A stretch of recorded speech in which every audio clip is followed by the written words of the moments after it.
हम आपको ये बताएं कि कैसे इस समय दुनिया की निगाहें पाकिस्तान की राजधानी इस्लामाबाद पर जमी हुई हैं, क्योंकि शांति वार्ता के लिए ईरान और अमेरिका के डेलीगेशन का इस्लामाबाद में इंतजार हो रहा है। और जैसे जैसे 2 सप्ताह की युद्ध विराम की घड़ियां कम हो रही हैं, वैसे वैसे शांति वार्ता के दूसरे राउंड को लेकर इंतजार की घड़ियां काफी तेज हो रही हैं। सबसे बड़ा सस्पेंस तो ईरान ने बनाकर रखा हुआ है।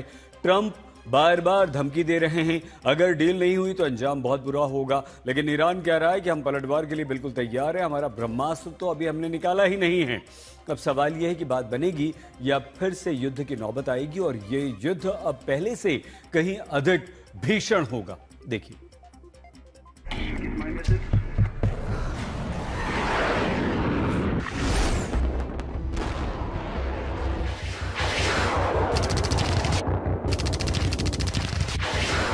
There is no permission to transit Hormuz. That's correct, sir?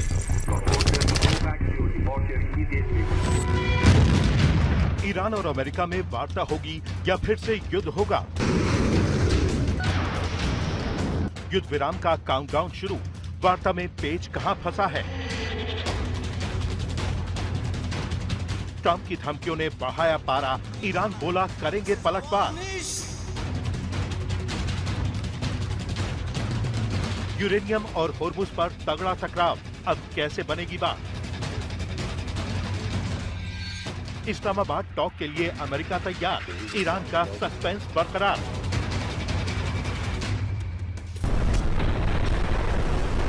जितनी तेजी से ईरान और अमेरिका के बीच 2 हफ्ते के युद्ध विराम का टाइम घट रहा है, दुनिया की धुकधुकी इस बात को लेकर बनी हुई है कि अगर दोनों देश दूसरे राउंड की बातचीत के लिए बेस पर नहीं आए तो युद्ध फिर से ना शुरू हो जाए। ऐसे में कई देशों ने इस युद्ध विराम में अमेरिका की गलतियां ढूंढना शुरू कर दिया है। जी हां, फ्रांस के राष्ट्रपति इमैनुअल मैक्रों ने स्ट्रेट ऑफ हॉर्मुज में नाकेबंदी को अमेरिका की गलती बता दिया है, तो कतर ने लेबनान पर इजरायली हमलों की निंदा कर दी है। जबकि जर्मनी ने ईरान से अपील की है कि उन्हें इस्लामाबाद टॉक में शामिल होना चाहिए। लेकिन अमेरिकी राष्ट्रपति डोनाल्ड ट्रंप 2 तरह की बातें करते हैं। एक तरफ तो वो कहते हैं कि ईरान के साथ डील हो जाएगी, दूसरी तरफ वो धमकी देते हैं कि अगर डील नहीं हुई तो ईरान में तबाही मचा देंगे। और इसी से ईरान चिढ़ रहा है, और इसीलिए ईरान की संसद के स्पीकर गालिबाफ ने सोशल मीडिया पर लिखा है कि ट्रंप दबाव बनाकर और सीज फायर तोड़कर बातचीत को ऐसी बनाना चाहते हैं जहां ईरान को झुकना पड़े या फिर दोबारा जंग शुरू करने का बहाना मिल जाए। लेकिन ईरान किसी भी धमकी के दबाव में बातचीत नहीं करेगा। पिछले 2 हफ्ते में ईरान जंग लड़ने के लिए नई तैयारी कर चुका है। हालांकि इसके जवाब में डोनाल्ड ट्रंप ने कहा है, ईरान बहुत बार युद्ध विराम का उल्लंघन कर चुका है और हमारा होर्मुज में ईरान की नाकाबंदी सही फैसला रहा। इसके चलते हम ईरान से अच्छी डील कर सकते हैं। अगर ईरान के साथ डील नहीं होती तो अमेरिकी सेना हमले के लिए तैयार है। हमारे पास बहुत ज्यादा गोला बारूद और संसाधन हैं। हमने इस समय का इस्तेमाल खुद को मजबूत करने में किया।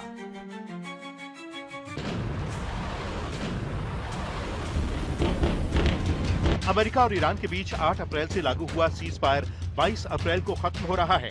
पाकिस्तान दोनों पक्षों के बीच दूसरे दौर की बातचीत की मेजबानी करने की तैयारी कर रहा है। इससे पहले 11 और 12 अप्रैल को इस्लामाबाद में दोनों पक्षों के बीच बातचीत हुई थी, लेकिन लंबी चर्चा के बावजूद कोई समझौता नहीं हो सका। इसीलिए दूसरे दौर की बातचीत पर दुनिया की निगाहें जमी हैं। पहले इस्लामाबाद में वार्ता मंगलवार को होनी थी, लेकिन ईरान ने इनकार किया, तो अब कहा जा रहा है कि बुधवार को ये वार्ता संभव है।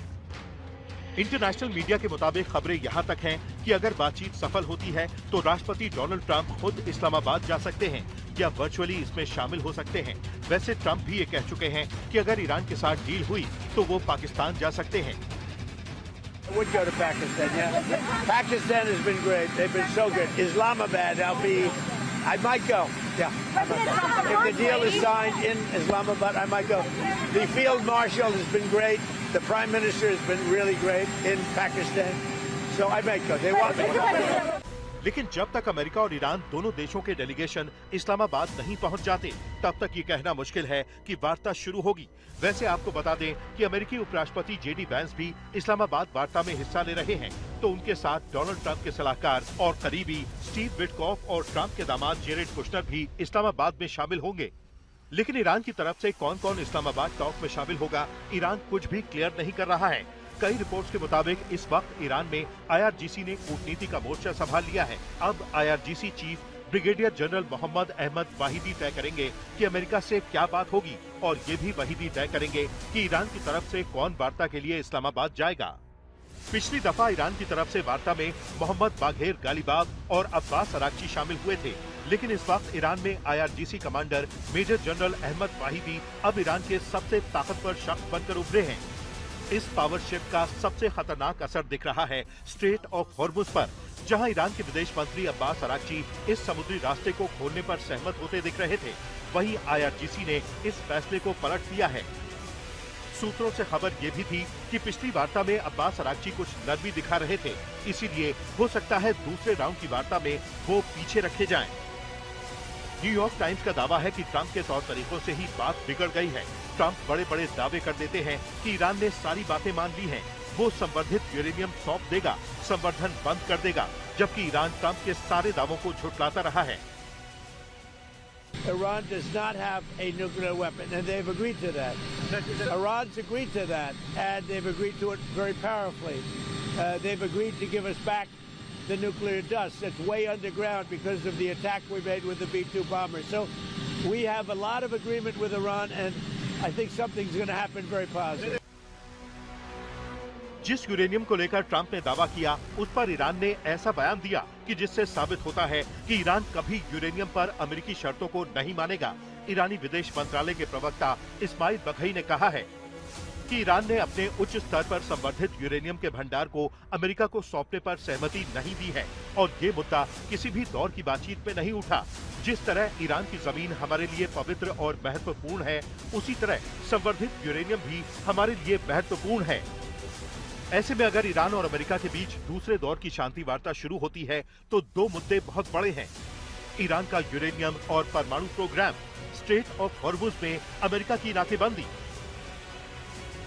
ईरान अपना स्टैंड क्लियर कर चुका है, न तो वो यूरेनियम छोड़ेगा और न ही हॉर्मुज पर अमेरिका की नाकेबंदी सहेगा, क्योंकि हॉर्मुज में ईरानी तेल की नाकेबंदी न सिर्फ ईरान से जुड़ी है, बल्कि चीन से भी जुड़ी है, क्योंकि ईरानी तेल का सबसे बड़ा खरीदार चीन है।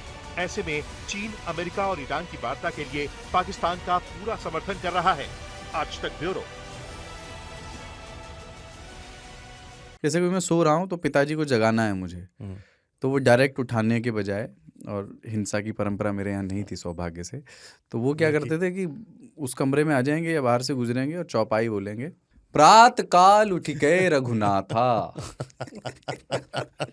मात पिता गुरु नावही माता।